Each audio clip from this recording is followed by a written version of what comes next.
მოგესალმებით, ნიკოლოზ ჟაუნაძე, უფლებო დამცველთა გაერთიანება.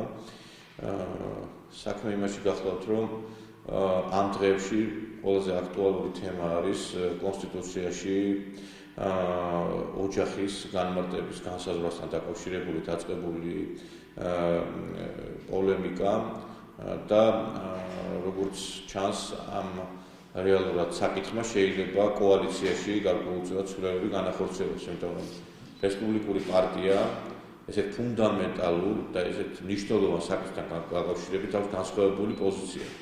ისინი საუბრობენ, რომ მათთვის საკმარისია, რომ სამოქალაქო კოდექსში არის ჩაწერილი, რომ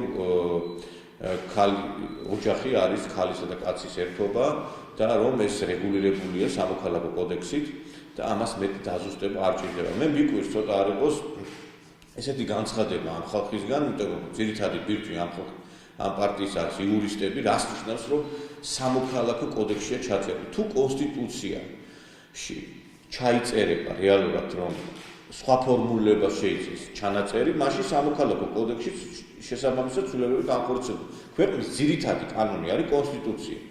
აქედან გამომდინარე, დიდი ალბათობით შეიძლება ჩვენ ვივარაუდოთ, რომ უახლოეს ხანში შესაძლოა ვიღაცამ შეიტანოს გარკვეულწილად სარჩელი საკონსტიტუციო სასამართლოში, რომ სამოქალაქო კოდექსის ეს ჩანაწერი, რომელიც განსაზღვრავს ქალსა და მამაკაცს შორის ურთიერთობას, ეს ეწინააღმდეგება ადამიანის ძირითად უფლებებს და თავისუფლებებს. სწორედ ამერიკაში აღნიშნული სასამართლოს მიერ მოხდა შემდგომში სხვადასხვა შტატებში ერთი და იმავე სქესის ადამიანების ქორწინების ლეგალიზება.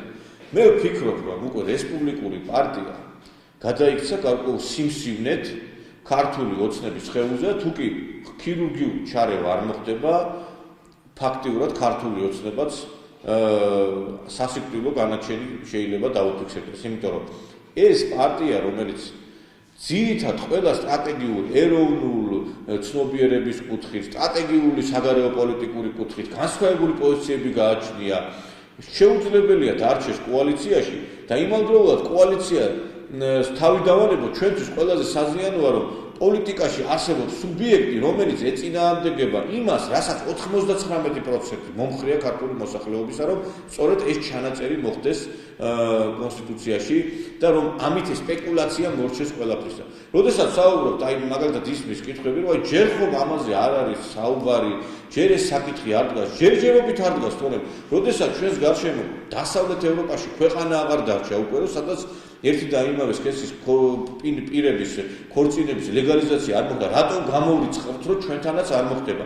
ამიტომ მოდი რა დავანებოთ თავი აი ამ ყველაფერს ეს გუაზო საუბარს და მოვახდინოთ ჩანაწერი და ამით მორჩება სპეკულაცია. თავად ის LGBT თემიც კი საუბრობს იმისაზე, რომ ჯერჯერობით ეს საკითხი არ დგას, ჯერჯერობით. რა თქმა უნდა, ჯერჯერობით არ არის მზად საზოგადოება იმისთვის, რომ ეს გარკვეულწილად ეს ნორმა რეალობაში გაატარონ. მათ უნდათ რომ მოამზადონ საზოგადოებრივი ასკი, ხა რამდენად გამოუვათ და მე ვფიქრობ, რომ არ გამოუვათ ეს საკითხი, ამ საკითხის ასეთი ფორმულირება.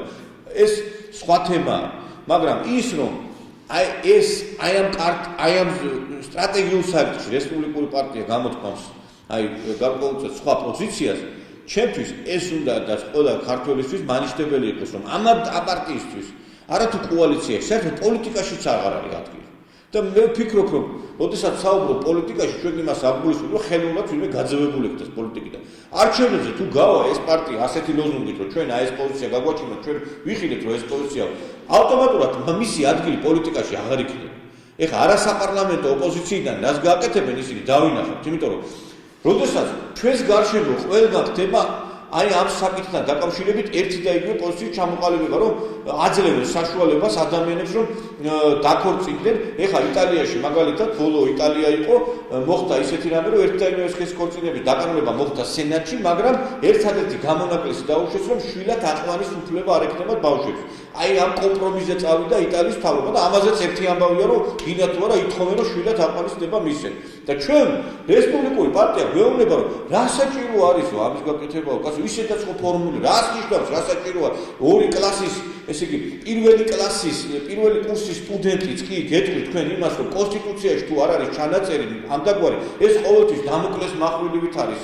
გარკვეულწილად ქვეყანაზე და ნებისმიერ მომენტში შეიძლება რომ კონსტიტუციაში ჩაიწეროს და მე სამოქალაქო კოდექსში ავტომატურად მოხდება ცვლილებების განხორციელება. ეხლა იმ მაცაცომ რომ ვერ მოახდინათ იქ წარმატებით დაგვირგვინება იმ საჩერის ეს იმას არ ნიშნავს რომ საკონსტიტუციო სასამართლო აპოზიციაზე, იმიტომ რომ იქ შეიძლება ხა მაცაცოს დაწერილი საჩერი რა უნდა ყოფილიყო თქვენ კარგად მოგეხსენება. ან არ იყო სწორად გაკეთებული, ან კიდე რაღაცა პრობლემა ქონდა ამ საჩერს. და აქედან გამომდინარე დღეს როდესაც აპოზიციას აზიარებს ქვეყანაში მოქმედი პარტია, რომელიც ხელისუფლებაში და მიდის საქართველოს მოსახლეობის 90%-ის წინააღმდეგ, ეს არის ქრისტიანების უფლებების წინააღმდეგ წასვლა, მუსლიმების უფლებების წინააღმდეგ წასვლა და მხოლოდ 0.01% LGBT თემის უფლების წისქვილზე წყალის დასხმა. თუმცა პრემიერმა ღია დააფიქსირა უმრავლესობის პოზიცია ამ საკითხთან დაკავშირებით, რომ გასაგებია და მივეს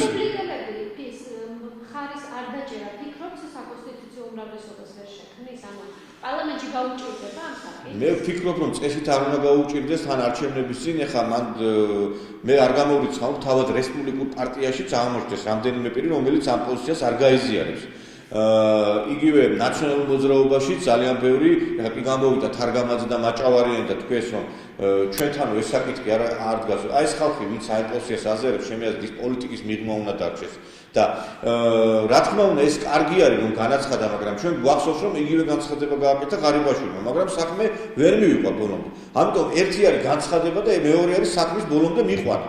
რეალურად თუ კი ამ პარლამენტმა დროზე არ მოახდინა ამ საკითხის განხილვა, ვერ მოასწრებენ ეს პარლამენტი, რომ დროში არის ძალიან შეზღუდული. ორი მოწვევის სესიაზე უნდა მოხდეს ამ საკითხის განხილვა, მერე უნდა საჯარო განხილვა უნდა მოხდეს ამ საკითხის სხვადასხვა წრეებში. ამიტომ ეს ერთია, როდესაც გამოეთქვა მზაობა, მეორე არის როგორ მოხდება და როდის მოხდება სისულელში ამის მოყვანა. ბევრი როდესაც საუბრობს, რომ აი მეორე გადავაო.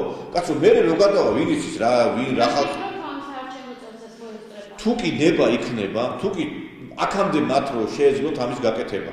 ეს ხელოვნურად ფეხის თრევა გამოიწვია ეს თუ მათი ნება იქნება შესაძლებელი ეხაც მოესწრო. უმრავლესობაში არის ვიღაც ძალები, რომლებიც ფეხს აიწევენ და ვინ არის კარგად ნახეთ რესპუბლიკელები. რესპუბლიკელები ცდილობენ აი ამ საკითხის რეალურად შეყოვნებას და მე ვფიქრობ, თვითონ არ მithქვია, ეს არის გარდა ამ საკითხისა, სხვა საკითხებისთან დაკავშირებით. ეს არის სიმსივნე ქართული პოლიტიკის და საერთოდ ქართული ოცნების მით უმეტეს სხეულზე, რომლის არამოკვეთის შემთხვევაში ქართული ოცნება სასიკვდილოდ არის განწირული.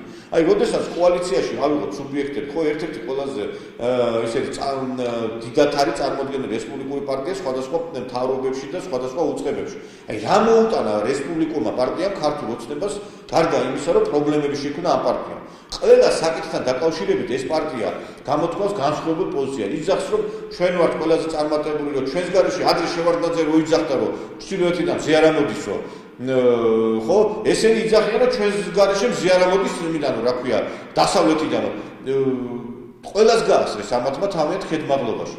მე ვფიქრობ, რომ მე მაგალითად სოციალურ ქსელში დავწერე კიდევაც, რომ ხომ არ მივიდეთ რესპუბლიკური პარტიის ოფისთან და ხომ არ გამოთქვა ჩვენი საქმეები სახალხო ამ პარტიისთან დაკავშირებით და სხვათა შორის ძალიან დიდი მხარდაჭერა პოვა და ყველამ გამოთქვა, მაგრამ მზაობა ამასთან და არ გამოვრიცხავ, იმიტომ რომ იცით რა არის, ამ პარტიამ უნდა იცოდეს, დააუწყოთ მათ თავიანთი რეიტინგი ეთყობა. დღეს ყველა სამინისტროში, ყველა უწყებაში ეს ხალხია და მათი კომკავშირის საიას წარმომადგენლები წარმოადგენლები. დღეს ხომ კომკავშირია ფაქტურად საიასთან მისული ხალხი შემდგომ რესპუბლიკურ პარტიაში ფრთიანდებიან და მიდიან თანამდებობები. ამ ხალხით არის დაკომპლექტებული საქართველოს მთავრობა. ამიტომ მე მოუწოდებ რეალურად ქართულ ოცნებას, თუ უნდათ რომ ეხა მულმან-დუმბაძის არ მინდა მოვიშორო ერთი ხელი გახმოვა, მაგრამ დაახლოებით მაგდაგვარი ეს ამ პარტიის დარჩენა მათ კოალიციაში ეს არის სიკვდილის ტოლფასი მათთვის.